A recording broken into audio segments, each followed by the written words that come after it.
'Di ba? Hindi masama ang magtiwala. Magtiwala ka lang ng magtiwala, makisama ka lang ng tama. 'Di baling ikaw ang lokohin nila, ang mahalaga hindi ikaw sila at hindi ikaw ang gumagawa ng panlolokong ginagawa nila. Scroll ka ng scroll kaya nakita mo tong video na to. Pero ganun pa man, wait lang, may sasabihin ako sa'yo.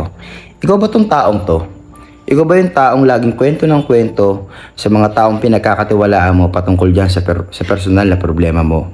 Kung ikaw to, makinig ka. Huwag mo ugaliin yan. Huwag mo ugaliin ikwento yung sarili mo sa ibang tao dahil hindi mo alam na yung taong pinagkukwentuhan mo ay kung talaga bang totoo siya sa'yo. Hindi mo alam na madali ka lang mahuhusgahan ng ibang tao nang dahil sa pagkukwento mo ng personal na problema mo.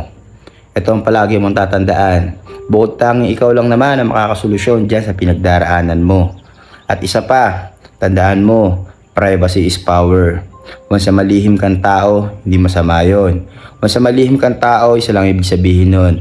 Iniingatan mo lang naman yung bagay na meron ka or iniingatan mo lang yung sarili mo. Hindi masama ang magtiwala sa iba, pero bigyan mo na limitasyon yung tiwalang binibigay mo sa iba.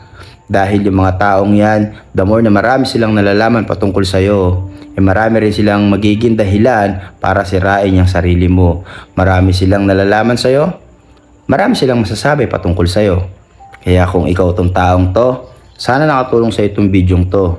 'Di ba? Hindi masama magtiwala. Magtiwala ka lang ng magtiwala, makisama ka lang ng tama. 'Di baling ikaw ang lokohin nila, ang mahalaga hindi ikaw sila at hindi ikaw ang gumagawa ng panlolokong ginagawa nila. Sana nakatulong sa itong bidyong to. Pagbutihan mo lang, ingatan mo yung sarili mo.